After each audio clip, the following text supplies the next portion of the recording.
And what's up, Gamecock Nation? Monday episode of GC Live. Wes Mitchell here with Chris Clark. Everybody take a deep breath. We get to talk about exciting things today. I said this on Twitter, Chris. This job, I love my job every single day. Honestly, extremely lucky to be able to do what I love. You will never hear me complain. In fact, I hate when sports media people complain about their jobs because it makes me roll my eyes every single time. But full disclosure, always going to be honest with y'all. This job is infinitely more fun when y'all are having fun too. And Chris, I looked around Williams-Brice Stadium on Saturday night, and that is the most fun I have seen you all, the fan base, having at that stadium in a long time, man. Sometimes people just need to be rewarded, for their faith. And, dude, for Shane Beamer, for every single kid in that locker room, for the fans who gutted it out in the cold on Saturday, for the administration as well, man, for everybody in any capacity, anywhere near this program, Saturday night just felt so needed. So Carolina fans, enjoy it. Like, not that the season's over, not that Carolina has arrived by any means whatsoever, but enjoy this weekend, enjoy this week, guys, because you've gutted it out for a season that at times has not been pretty. Let's be honest. But man, that was good to see. That was fun to see. It's fun to talk about, and it's fun to see the fan base get a hold of that hope. So Chris, to me, I mean, we're going to break down. Honestly, we're going to miss stuff because there's so much to take in and then talk about in this game. I don't know if we can get up to it all in an hour, but to me, it's got to be the first thing we have to talk about is just big picture. How, like I said, man, sometimes people just need to be rewarded. Those kids have not had a lot to show for the hard work that they've put in all season long. So just I'm happy for them, man. I'm happy for the players. Yeah, man, they put in tons of work, and to be able to get that result, certainly great for them. And I'm with you on the fan base. I mean, we, obviously, I'd like to think that we have more interaction and discussion with our folks on GC Live and Gamecock Central than most people in the media, which I count as a blessing. I think it's awesome that we get to do that. Yeah, there's a lot of negativity, and I understand why this season. So it's great for the fans, to be able to have that result as well and kind of be able to share in it. The two words that came to mind, I hadn't really thought of until we got on the show and you started talking. It was kind of like an exorcism, in some ways on Saturday night. Like it was very cathartic, I think, for fans, to be able to work that out, because not only has this season been a struggle, right? Losses, the manner in which they lost, the kind of thought of what this offense could be. Not that there were huge expectations, but Travis, you killed me. But not that there was like huge expectations, but like, oh, well, the offense will be able to run the ball, and then they haven't, and they do on Saturday, and they do it against Florida, which is obviously a great team to beat. I just think there are so many different things that I'm sure we're going to dive into, but big picture, outstanding for this team to be able to accomplish that. And here's what I said to open this morning's Insider Report. It's on GamecockCentral.com. By the way, if you want to check it out, it goes a lot more in depth on the game. What a difference a week makes, because, you go from, still not favored going into the Florida game. And we were sitting here not that long ago, Wes, saying this team right now, you couldn't favor in any game the rest of the year, not just the Florida game. Missouri, Auburn, Clemson, and we'll see, how all that plays out. You go from that kind of a bleak outlook on the rest of the season based on what we've seen to, if this team plays like they did on Saturday,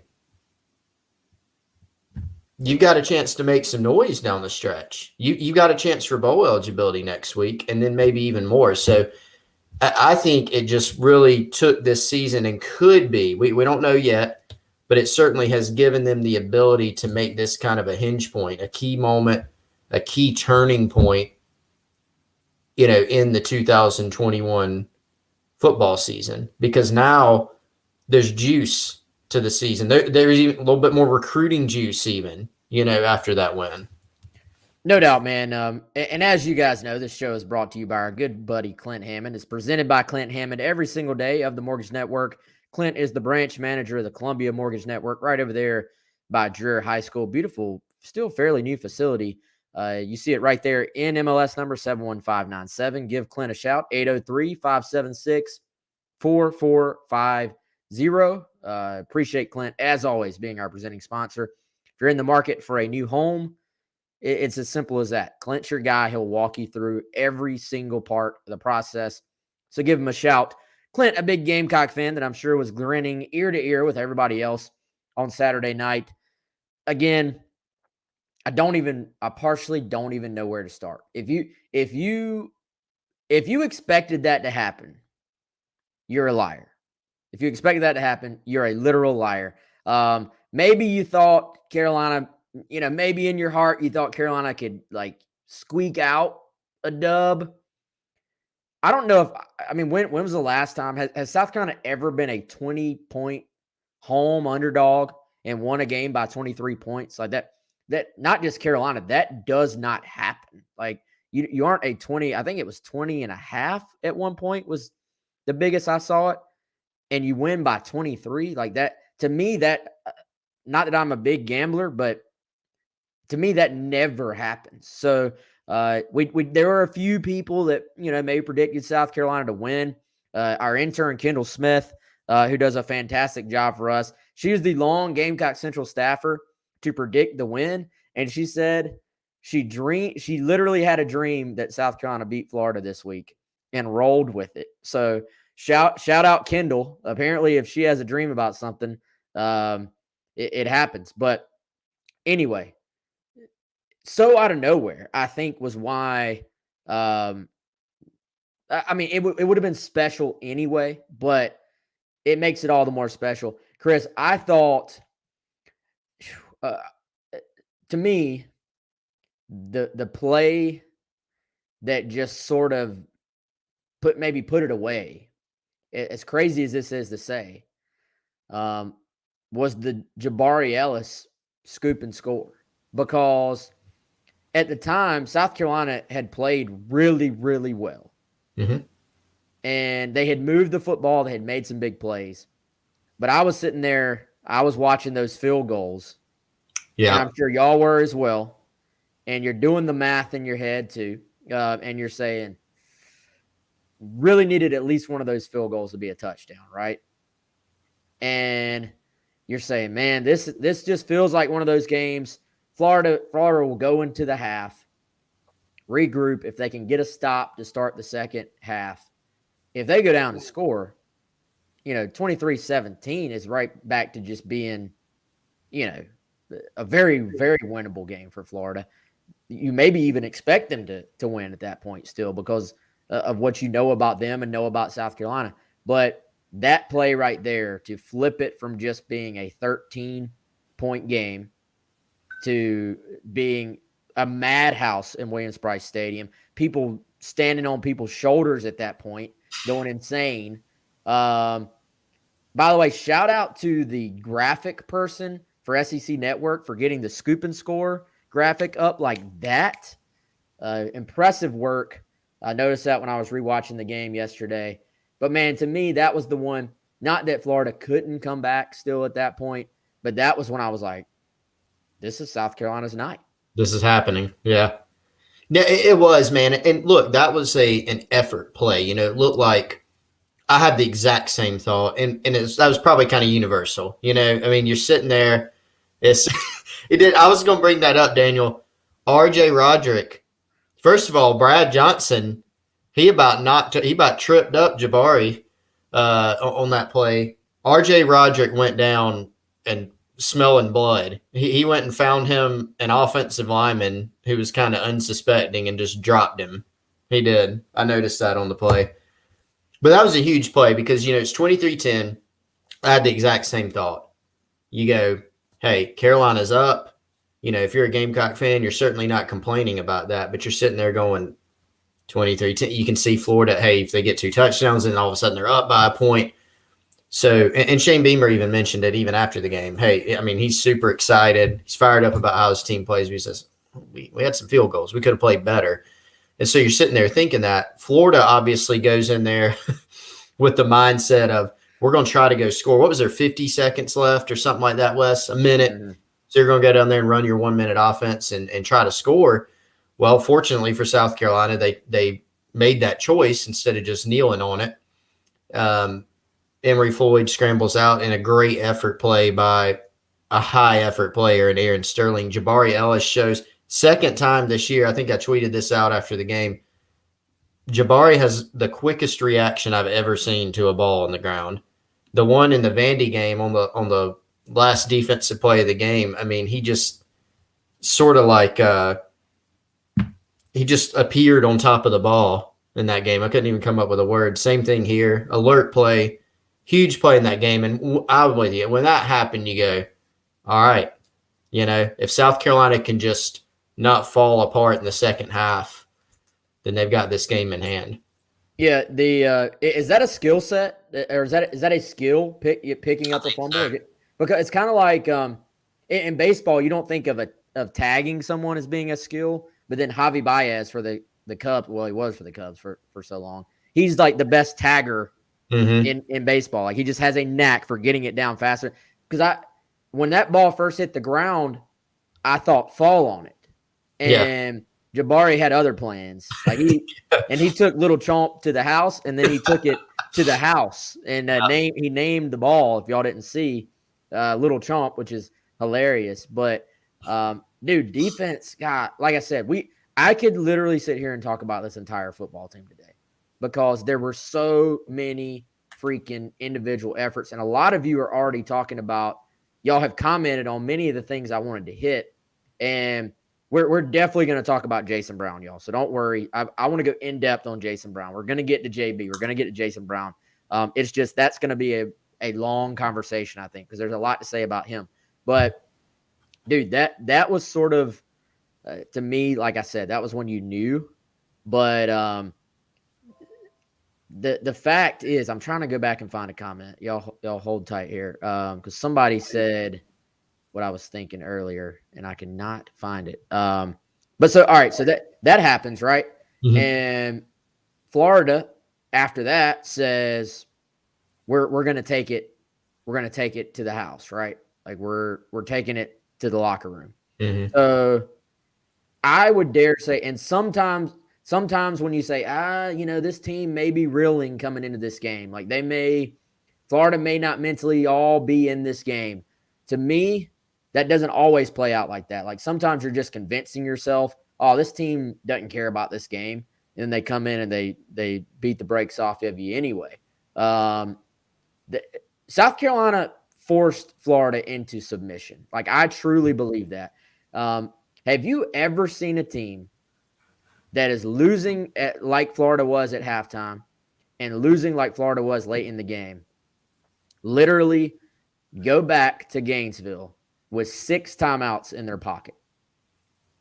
They did not burn a single time. When South Carolina was burning the clock at the end of the game, now it was over, obviously. Like, you're not going to score, you're not going to score. It would have been 3 times with the 2-point conversions.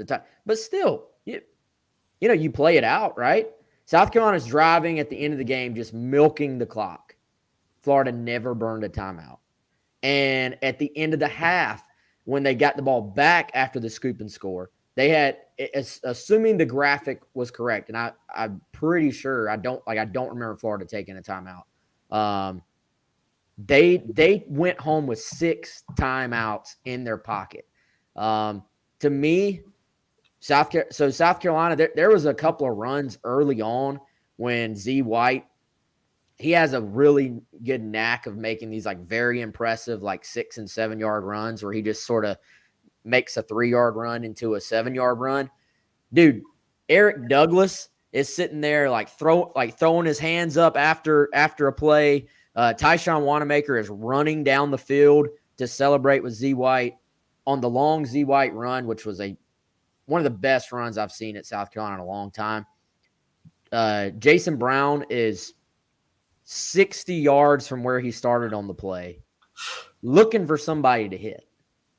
So to me, South Carolina looked like, and this again, 2 weeks ago, they had one of the worst offensive performances I have ever seen a South Carolina team have. Yeah. And on Saturday night, they looked like they were having the time of their life. Florida looked like they had an appointment. Like basically they had a doctor's appointment that they had to go to because they were told they had to go to. And South Carolina looked like there was nowhere in the universe that they would rather be. Yes. Yep. It was party time for the Gamecocks. So let's say this, man, that like the extra effort was there. Florida's linemen were kind of like, I'm willing to dance with the defensive lineman a little bit, but I'm not necessarily getting to the next level. So then Damani Staley, Brad Johnson, the safeties coming up making plays, they were able to roam free. On the other side, I felt like Carolina's linemen for the first time this year were getting to the next level. They were sort of completing their double team and then getting to that next guy, getting to the linebacker, getting to the safety. Rashawn Lee blocked the Florida safety 10 yards downfield on one of these plays. So to me, if we're gonna sit here and criticize the offense, which we have, and let's be honest, I don't think it was wrong for those 8 games. Then we also have to go back and give credit where it's due.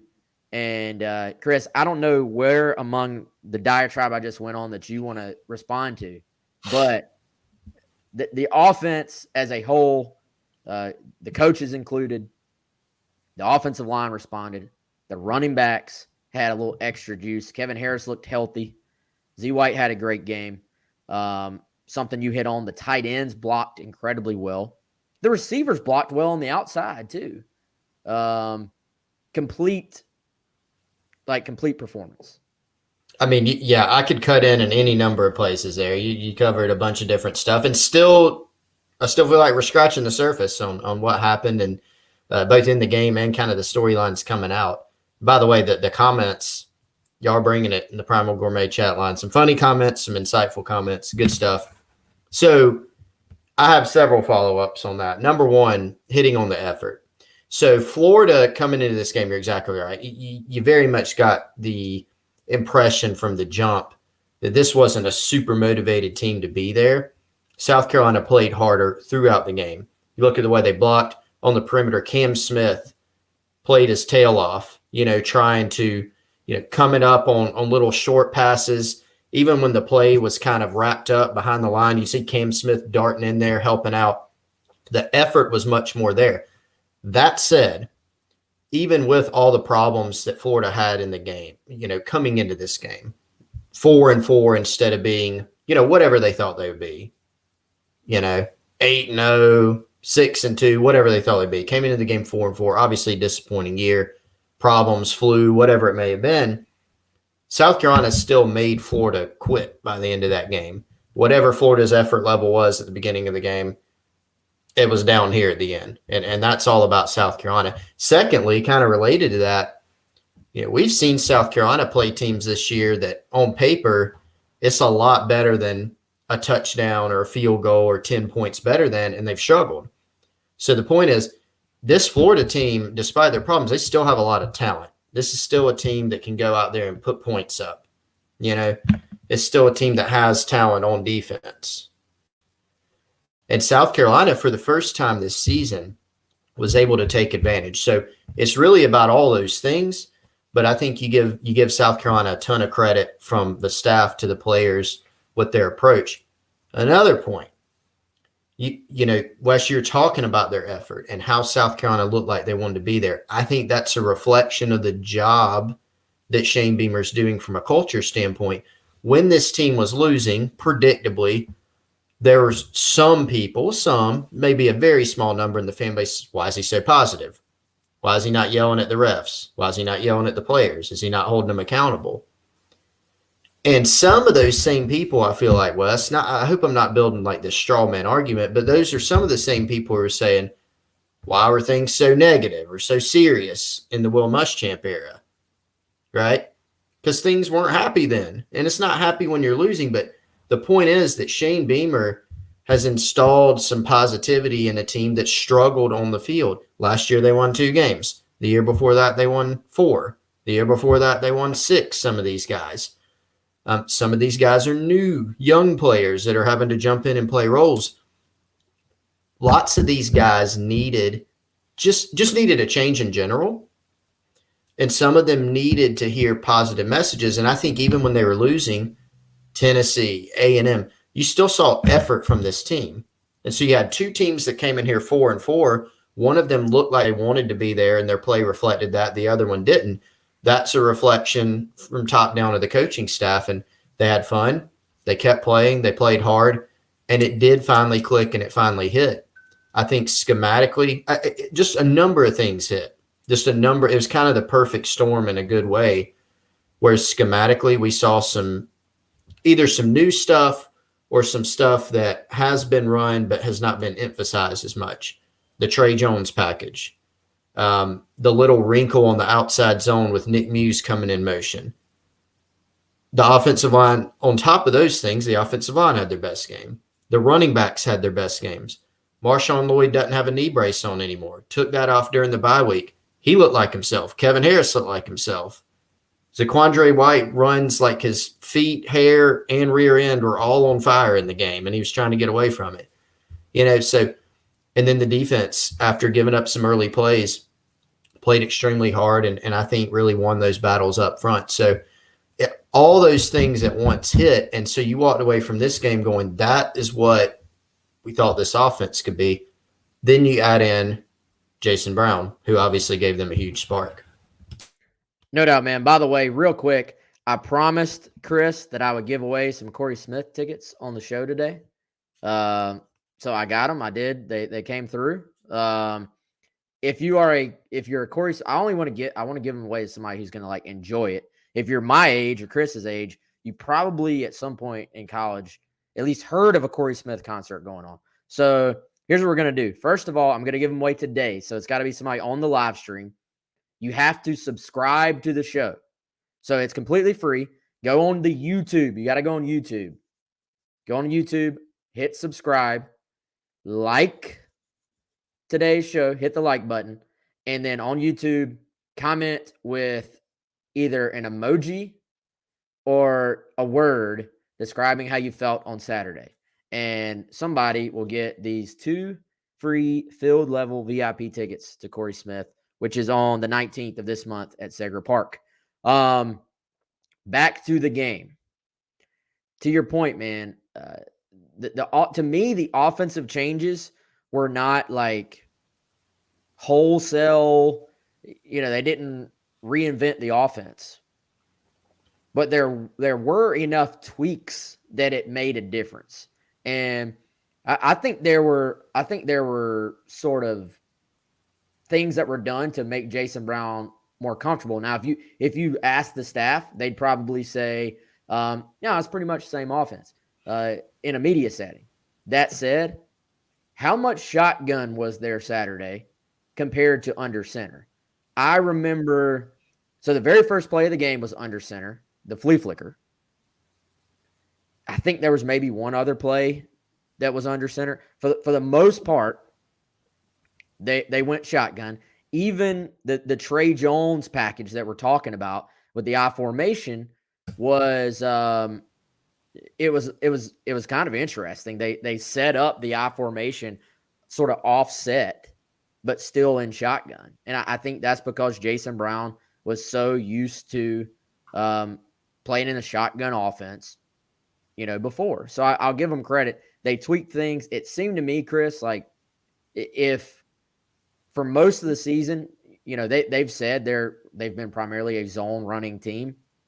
If let's say for most of the season, it's been 2/3 zone runs, 1/3 power, like gap scheme, any type of movement with an offensive lineman pulling. To me, and looking at PFF, and they try to do a good job of sort of mapping out which type of run scheme is called as well. It was kind of reversed. Like you were still running some zone. They still had some success with some zone runs, but to say that it was exactly the same as far as like the splits would not be true either. It was more like 2/3. Rashawn Lee, it seemed like he was leading up in there all game long, and did a fantastic job. But the counterplay was fantastic to South Carolina. That's been an issue for Florida all season long. And to me, I think it opened up some of the zone runs a little bit more, that they were having the success with the power runs as well. So it wasn't like they've been only zone before. It wasn't like they were only power on Saturday, but the splits, the percentages were swapped based on my view and a glance at the PFF numbers. Sorry, Wes, my computer froze momentarily there. Yeah, so I mean, we saw some of the same types of runs. We saw some of the duo stuff. We saw some of the inside zone, the outside zone. Like you said, more of an emphasis on power, counter. And look, that was a thing where, like, you look back at last season, it was more gap scheme stuff. A lot of that stuff was what Kevin Harris was putting up his 1,000-yard season with. And it seemed to play to this O-line strength. Again, 4 of the 5 starters back. So there was a wonder of why not run more of that. Now, we're not in there in the meeting room and as far as figuring out why, right? And there's arguments for zone runs, against zone runs.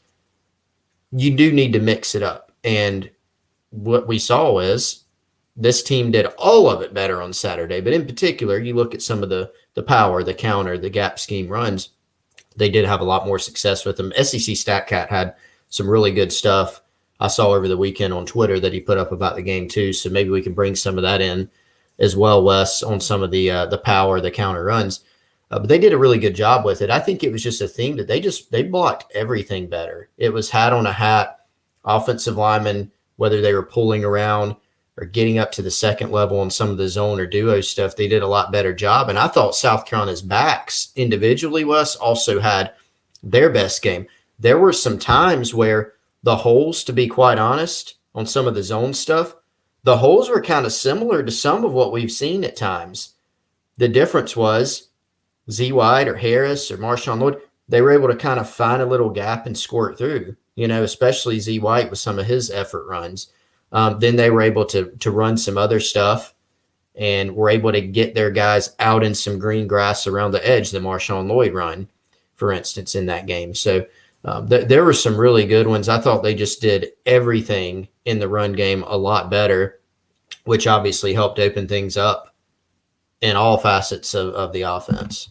Well, I think there's something to be said for A, the backs being healthy, and B, for the fact there was some room to run on the other plays. I think once the guys were in a rhythm and had, I don't know what the word is, maybe some momentum, a little extra juice, maybe a little extra adrenaline. I don't know. Maybe it felt like they were feeding off each other.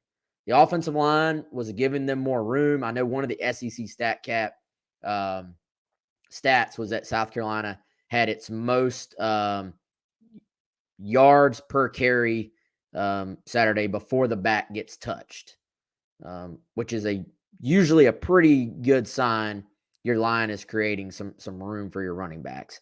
But I think because the running backs were able to sort of get lathered up, for lack of a way to say it, they were feeding off that. So then when there was a play that maybe would have been completely bottled up otherwise, that the guys were able to get through.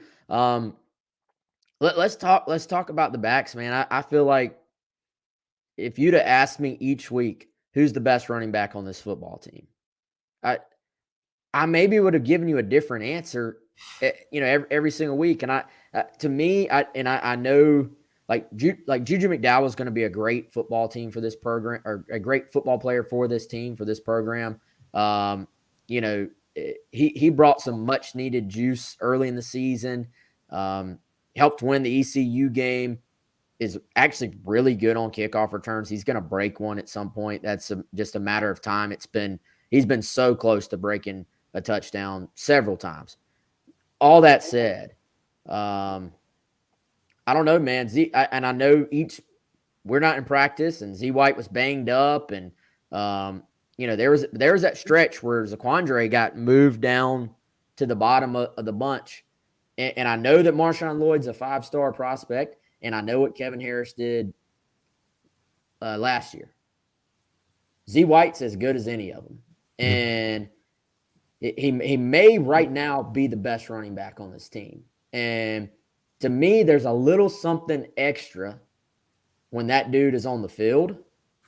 And I sort of just wondered, I was like, well, because his stat, he's been the leading rusher all season long, but a lot of it was racked up against Eastern Illinois. So I was like, we're not seeing what he would be doing against these much better teams South Carolina has played. But watching him break tackles against Florida on Saturday, watching the energy he continues to bring, after the touchdown drive where he had the long run, and then he had a very tough run right after that, and then he was the decoy basically, or the read option for the handoff on the Juju keeper. I don't know if you saw this, Chris. They literally had to drag, because he's on one of the kickoff coverage teams too. They literally pulled him off the field because he ran back out there, and after rushing for 80 yards on the drive, was going to run down there and cover the kick as well. And they were like, dude, come, we're giving you a breather. Yeah. But that's Z White for you. I don't know, man. Honestly, I let myself talk. I talked myself into the fact that, okay, this kid's really good, but is he elite? Or is he great? Based on what we're seeing right now, I think he's this team's starter, me personally, at running back. And I think a healthy Kevin Harris, in turn, fed off of White having so much success as well. Well, I think they all look like themselves. The Kevin Harris, looking like Kevin, it's not just this idea of what he could be. We've seen it. We've seen Kevin Harris at his best, and that is deceptive speed, physical runner. He has some runs that he really excels at, and he's going to bring it, in terms of dishing out punishment. And he looked like himself. Remember, he did not come into the season fully healthy. He missed game 1. He kind of had to reintegrate slowly. The offense has not been clicking. It's not been good. So everyone's touches, whether in quantity or quality, have been affected by that.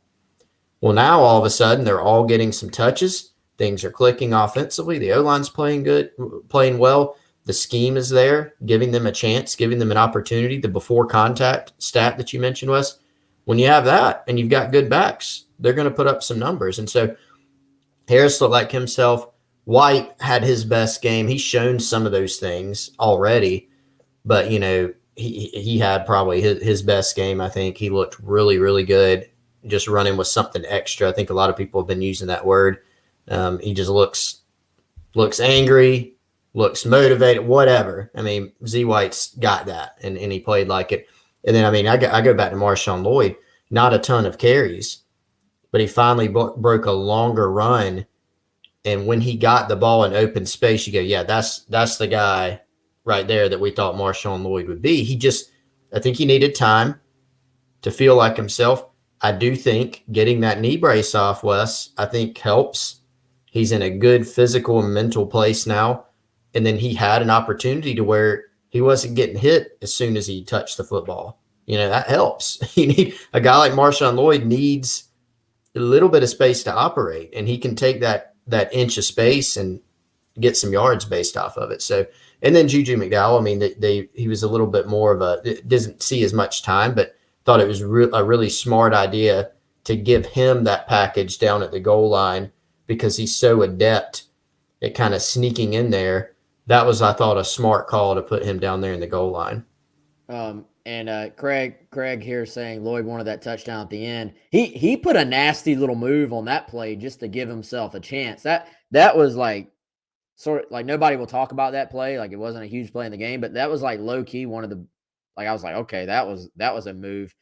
Sort of like they were talking about earlier, that something people won't even remember, but rewatching the game, watching RJ Roderick smash the Florida big man going into the end zone. Dude, I sat there, I rewatched that like more times than I want to admit because I was laughing so bad at it because RJ was out to nail somebody. And he did. So there are a few more things I want to get to, Chris, as we try to unpack this thing.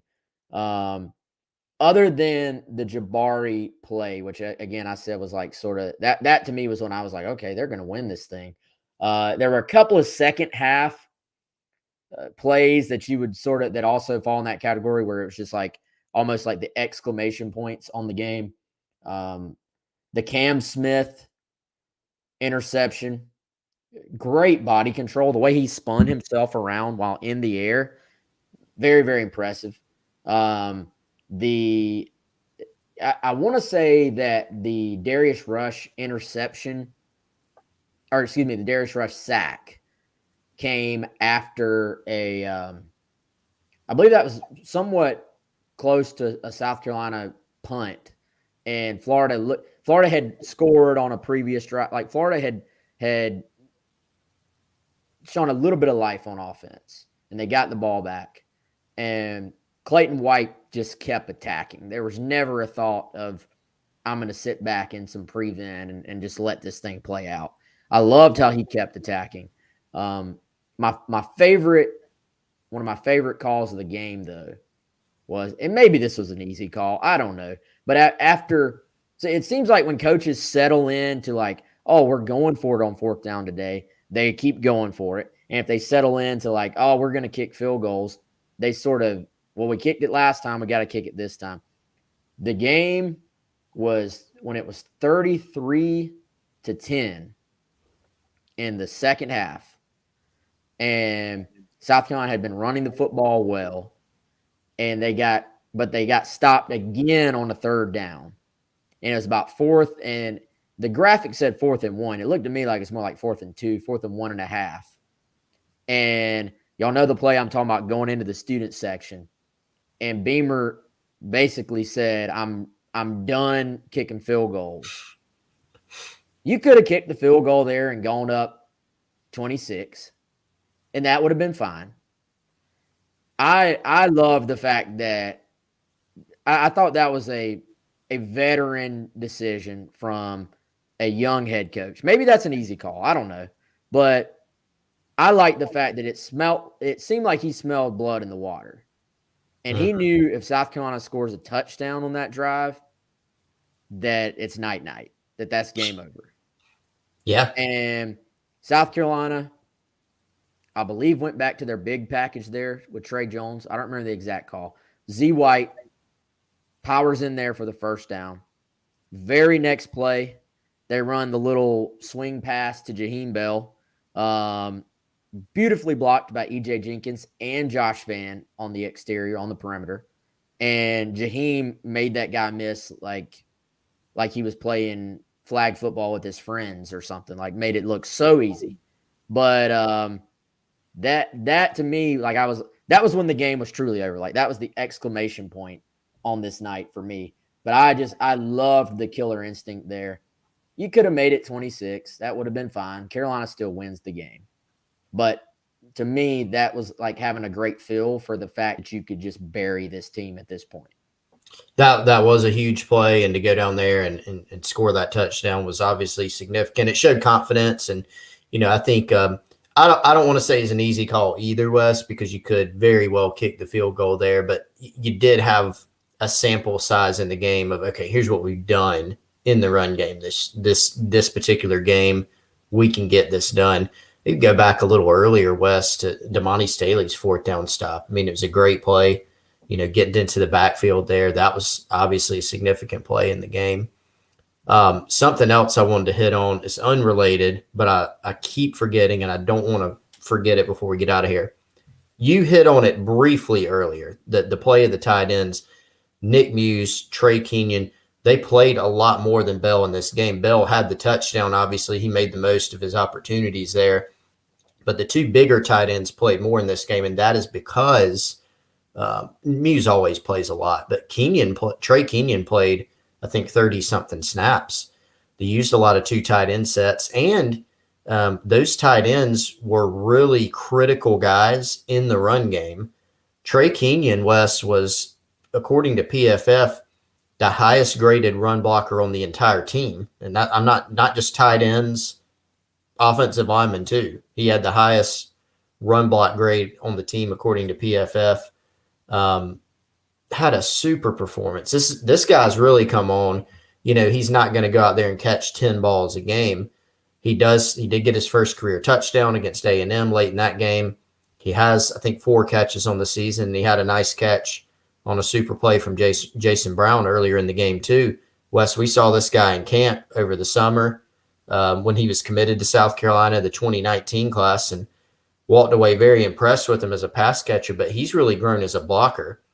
Trey Kenyon, I mean, he did not do much of anything early in his tenure at South Carolina, and under this new staff, he's kind of had a revitalization and is starting to realize his potential. So, he's a 6'4", 245-pound kid who's got some athleticism and some speed. He's a willing blocker, and that athleticism with his kind of want to, and his kind of just, you can tell he's having fun, out there. He's really been an important piece for this offense lately. I think Trey Kenyon is, for what his role is, like one of the best reserve players on this team. As far as he consistently, if y'all care about the PFF numbers, he's consistently been one of the best graded guys each game. He just hasn't had enough snaps to be counted as one of the best players on the team, because it has been a very specific role this year. But he was on the field early Saturday, and you could tell that was a point of emphasis to get a guy out there who could help a little bit more in the run blocking game. But that's the thing, man. That's his role, but he can catch it when you throw it to him too. So we may be watching the start of something. This kid, I mean, next year there's gonna be a lot more playing time available at tight end. So 12 on defense has made himself well known this year. 12 on offense, buy the Trey Kenyon stock early. Buy the Trey stock now, because this kid, I think, is going to be a big part of this program moving forward. And kudos to him for taking that role and just living in it, and not being upset that he's not playing more, and just taking advantage of when he's able to do that. Dude, speaking of the other 12, Foster, Florida, first, they were able to hit some plays downfield to start the game. First of all, you and I talked about this off air. I feel like Dan Mullen and Florida had no respect for South Carolina coming into this game. Like, their game plan, let's look at Kentucky's game plan coming in, where they said, we're going to run the ball down your throat, and we're going to prove to you very early on that we're going to control this game. And then let's look at Florida's game plan. And they're a great running football team coming in statistically. They throw 10 straight passes to start the game. So now maybe one or two was an RPO that ended up being a throw, but still, a lot of them were straight throws. You throw 10 straight passes to start the game when you know what South Carolina's weakness has been defensively. Yeah, they hit a couple of them down the field. That's fine.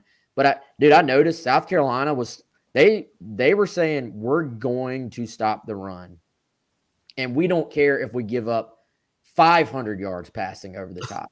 Because, dude, Yep. I looked. They've stacked the box against other teams, but I haven't seen them be as aggressive with their linebackers as far as pressing the line of scrimmage, green dogging, which means you blitz. If the running back is back in pass pro, you just go ahead. That becomes a blitz for the linebacker.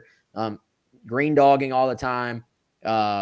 Even the free safety, Jalen Foster, you look at a lot of their calls when he's in the middle of the field. If you look pre-snap, he's got about 10, 11. It depends on the call, I'm sure. But he's a good 10, 11, 12 yards on a lot of their calls away from the line of scrimmage, sometimes even more, depending on down and distance. But early on, he's like the middle of the field safety. He's starting to play at like 8, 9 yards from the line of scrimmage. So they weren't just stacking the box from like a traditional sense, like you have a safety in the box. It was even more than that, in my opinion, just looking at their alignment. They were saying, we are going to stop the run. And to me, Florida played kind of right into it. They said, oh, we're going to throw the football over their heads. But it established a mindset on the defense early on that I don't think left the field the entire game. I think the defense played with confidence. They, to their credit, just shook off a couple of deep balls, and the defensive line kept getting pressure on their quarterback. They really did. I saw they did spy him, I guess, a time or two on a 3rd and long situation. For the most part, they didn't commit a man into just a true spy. They just trusted that their defensive line could rush while staying in their lanes. And Emory Jones really was not a factor as a runner in this football game. Yeah, he wasn't. And one of the times he did take off, South Carolina was able to force a fumble. So I think the defensive line did a really good job with rush lanes and just being able to affect him. Emory Jones, I mean, give him credit. He did make some nice throws downfield, caught South Carolina in man coverage against corners a few times in the game. Florida had a couple drops, also in the game on some shorter passes that, could have maybe changed the equation in some regard. But they hung in there, played well, shook it off, like you said. And they were able to, Florida did not make it a great effort to run the ball. But when they did, South Carolina, I think, did a really nice job. We talked about going into this game, Wes, that kind of outside zone play. Remember that Sherrod Golightly said that Florida would be running. South Carolina had some struggles against Troy actually with it. I specifically remember during the game a couple or a few times that Florida ran it, and South Carolina played it really, really well. So probably something that they repped a lot in practice. I thought it was the defense's, best performance of the year, all factors considered, with just how they schemed things up and how they played and how they shook off the few big plays that Florida did make. Yeah, to just extend out those outside runs and force them to the sideline. There were several times. I mean, dude, you had Enigbare chasing down plays from sideline to sideline that Florida had some good calls, I thought, on offense that South Carolina snuffed out. They had that little early on in the game, they rolled Jones to the left and then had him spin back and throw that receiver screen. And they left Enigbare unblocked, thinking he'd run himself out of the play. He diagnosed that. Dude, it seems like I've watched a Dan Mullen offense. I'll go back to the Urban Meyer days when they had Percy Harvin hit South Carolina with that little end around reverse play, and Jalen Foster from his free safety spot just came flying out of nowhere and chopped that thing down for about 2 yards. That's a play they've relied on in their history to go for a big gain. Nothing doing there. South Carolina played within themselves too.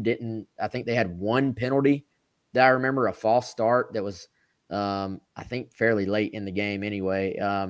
Florida, on the other hand, played sloppy again as far as penalties go, kept giving South Carolina extra yardage on face masks and stuff like that. Dead ball penalty, I think, after a kickoff. I don't know, man. It's good.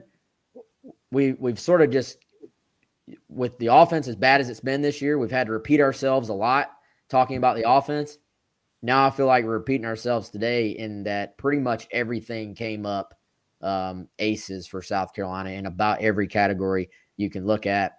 And we're about to run out of room. We got to talk specifically about Jason Brown. Chris, the thing with JB, and I saw some people have gone, all in on the JB thing. Some people have pointed out that statistically, he didn't make up the bulk of South Carolina's yardage.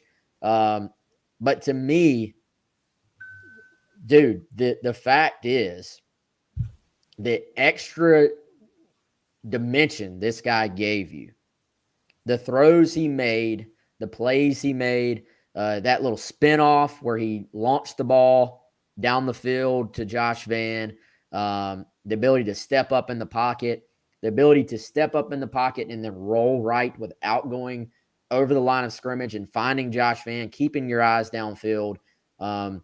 We said coming in that this kid had a gunslinger's mindset, that he was a gamer.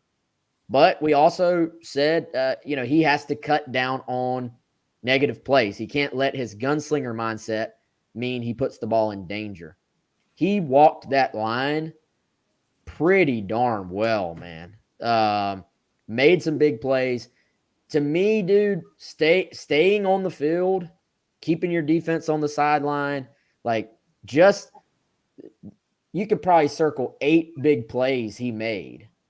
And that's so different than that play, than that drive being a 3 and out, and you give the team that gives you a chance for 3 more sets of plays, right? You get three plays for every set of downs. So that gives you 3 more opportunities to move the ball around, 3 more opportunities to lean on them in the running game, 3 more opportunities to get the ball to your running backs. So I think it can't be, forget the stats, forget the overall numbers, forget any of that stuff. You can't overstate how important making some of those big plays were. And then, dude, his ability to step up in the pocket, not just extend plays. There's a lot of athletic quarterbacks who can extend plays where they're kind of just running around. He extended some plays the way you see a pass first quarterback do, in that he was staying within his technique. He wasn't looking at all the movement around him, and then he was getting the ball out quick. That's kind of an innate thing that I don't think I anticipated that part of his game. I think we anticipated some of the other stuff. I didn't anticipate that he would be so good at just stepping up in the pocket with guys around him and delivering the football. Major kudos to him, man. The moment was not too big for him. The guys responded to him, and he was exactly what South Carolina needed on Saturday night. Yeah, definitely gave him a spark. And I think the big key, we saw some things that I think we anticipated, but on an even greater level. The ability to extend plays, the knack. That's something we talked about a lot, Wes, going into the game, is how we have heard in practice settings even that he's shown a knack for kind of navigating the pocket and making some off-rhythm plays. And even Shane Beamer in his post-game comments alluded to some of it. We thought he'd play well. Didn't really know that he played that well. And look, this is a guy with college experience, and he's gotten a little South Carolina experience, but he's never been given a full game. Hey, go play this game. Go help lead us to a win. And you're right. The moment wasn't too big. He was poised, showed moxie, showed really good leadership, which he has those kind of innate traits. But he took the positive things that we thought he could bring to the field, and he showed those times 10. Then he didn't put the ball in danger, whether it's decisions he made running the football. I think there was only one throw where I walked away going, that was a little bit questionable. It was a throw to the sideline that was a little iffy, but he did a really great job with that stuff. The biggest thing, going back to the stats, the point I'd make on that, there are a lot of plays that he made that ended up being positive in the statistical column, but here's what won't show up. A lot of those plays, even if he had just thrown the ball away or thrown an incomplete pass, Those are the types of plays that we've seen so many times this season go for a really bad play, an interception, a sack, a big loss, right? We've seen those this season. So he was able to take some of those situations and not only avoid a sack or a negative play, but then turn it into a positive. The Trey Kenyon pass I mentioned earlier, you were talking about him stepping up in the pocket. That was one. Just some subtle steps up in the pocket. Another one, the Van touchdown pass where Van was completely wide open. Florida sends a double blitz off the right side. Zaquandre White picks up the inside guy. So now you have a free rusher around your side. He just steps up, runs, doesn't pass the line of scrimmage, eyes downfield, finds Van. The spin out play and the throw downfield to Josh Van. I mean, the play that Shane Beamer talked about where he took the busted handoff and he runs it on the correct side. I mean, all those were plays that A, could have been negative plays, B, he avoided the negative play, and then C, turned it into a positive or even a very positive, scoring play. So that's kind of what Carolina's been missing. We've talked so much about that low margin of error. I still think they'll have that in every game, but Jason Brown can be a margin eraser for you because he can make you right on some things when they don't go so well. And now we'll see if he can follow that up against Missouri, because it is a excellent opportunity for this football team. And we'll be getting into that all week long. But it creates an excellent opportunity because South Carolina took care of business this week against Florida. And that's the with all quarterbacks, you go out and do it the first time, and now we all find out, can you build off of it? But man, to me, we'll talk about that later in the week. Today, to me, is about Jason Brown stepping up, doing what was needed.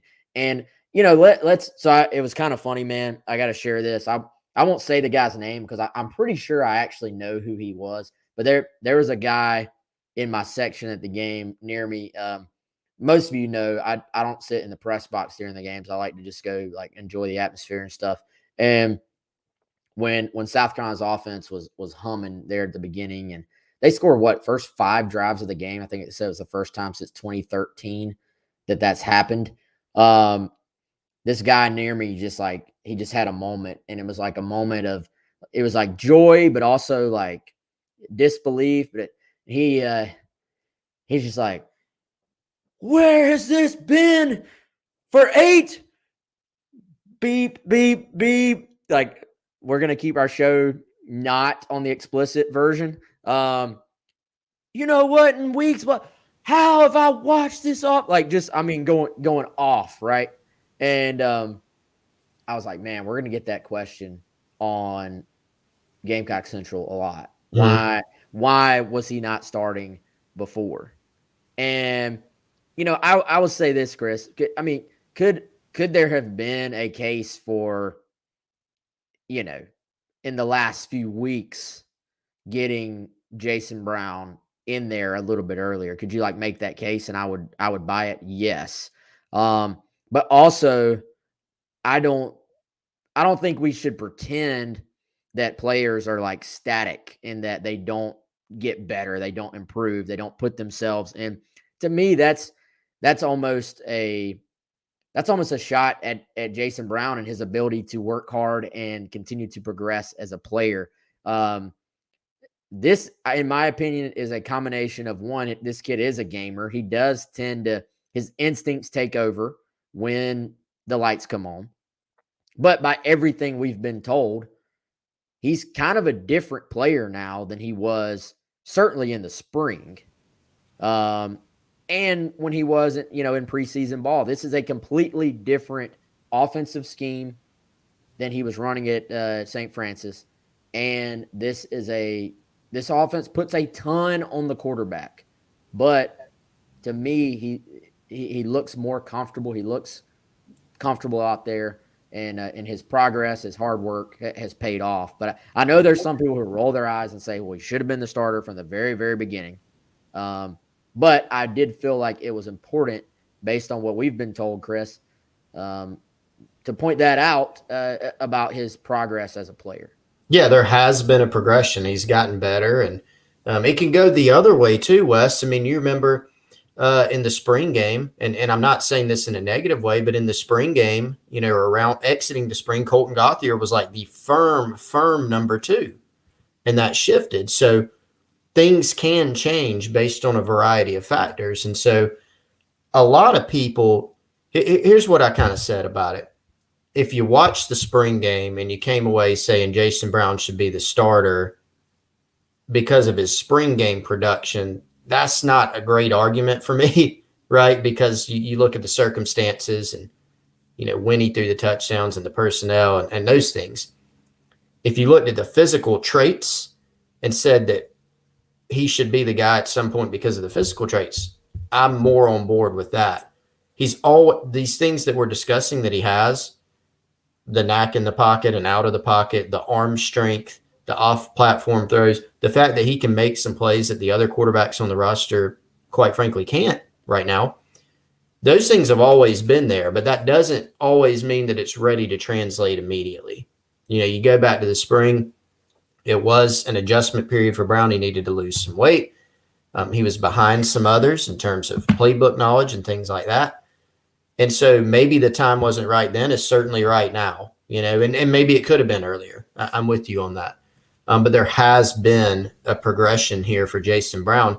That said, the physical tools that we've seen have been there. And so it could be that it's kind of clicking more for him now. And as a Gamecock fan, that should be an exciting thing, not only for the remainder of this season, but for next year, because yes, he does have another year. That's been a very common question. Yeah, very common question. He and EJ both have another year if they want it. And, I think, Chris, just to be able to cut down on the turnovers and erase the negative plays while keeping dude, one of the best plays he made on Saturday, when I just shook my head kind of like, okay, was when, and I don't even remember this happened a couple times, but he got flushed from the pocket. There was nobody open, and he just casually threw the ball away. That's not a play. Those who watched in the spring will tell you that is not a play he would have made in the spring, because he came in with a mindset of, I'm going to fit the ball in every window I see. And you don't want to ever completely kind of take that out of your quarterback's confidence level, like you want him to feel like he can make the throws, but you have to know when to do it and when not to. But he casually tossed it over there, moved on to the next play. To me, that's a great sign of progression and maturity for Jason Brown. So again, kudos to him. I don't know what we missed from the game. We tried to hit as much as we possibly could. We're going to have to hit recruiting tomorrow. I wanted to talk about the commitment of Demetrius Watson. I want to talk about some of the other developments. Emory Floyd sounds like he's way more solid with South Carolina than he was prior to this weekend. That couldn't have come at a better time for him to be on campus. But we'll make that a part. We're going to have a loaded show tomorrow as well. We'll talk about Beamer's Tuesday press conference. We're going to have Alyssa Lang joining us as our special guest tomorrow. And we'll have a special recruiting segment. I can promise you that tomorrow. So the tickets, by the way, I'm going to find out who I'm giving these to. Before I do that, Chris, you got to tell everybody about Dead Soxy. Let's tell everybody about Dead Soxy. So go there after the show's over, after Wes gives away these tickets. DeadSoxy.com. That's DeadSoxy.com. Check out their entire catalog of men's and women's socks. Get 25% off your entire order with the promo code COCKY, COCKY, and that is DeadSoxy.com. Appreciate their support. All right, y'all. I am going to give the tickets. I have a few people here in a row. I just randomly am going to pick a name. And you know what? Let's give them to Daniel Watts. I admittedly, I recognize that name as a common poster and chat member here on GC Live. So Daniel, these two tickets are yours. Again, that concert is on the 19th of this month. If you can't go, let me know and I'll give them to somebody who can. Otherwise, I will try to find you on here, or it might be easier if you shoot me an email, wes@GamecockCentral.com. Dude, great show, everybody. Appreciate y'all being – the numbers were up again. Y'all, I can see when y'all are like dialed in as a fan base, and when you're like, oh, is the season over yet? Yep. Y'all are back dialed in.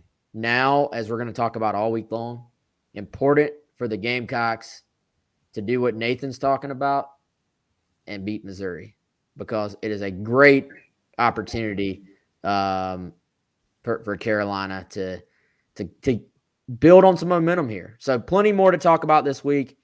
I really hate to even end the show right now because there's still a bunch of people on here, but we'll save it for tomorrow. We got more stuff to get back to on GamecockCentral.com. Daniel is still on here, so good deal. Daniel, again, shoot me an email. It's just wes@GamecockCentral.com, and I'll then get your mailing address so that I can mail them to you, man, because they're physical tickets, not mobile tickets. All right, y'all. Appreciate the support. Appreciate you always supporting. And by the way, appreciate Primal Gourmet on our Primal Gourmet chat line. You saw the graphic. We hadn't mentioned them today, but going over, check out Primal Gourmet. That's primalgourmetsc.com. And if you use the code GCOCK20, you'll get 20% off your first order from those guys. Hit the like button, hit the subscribe button, and we'll see you all on Tuesday.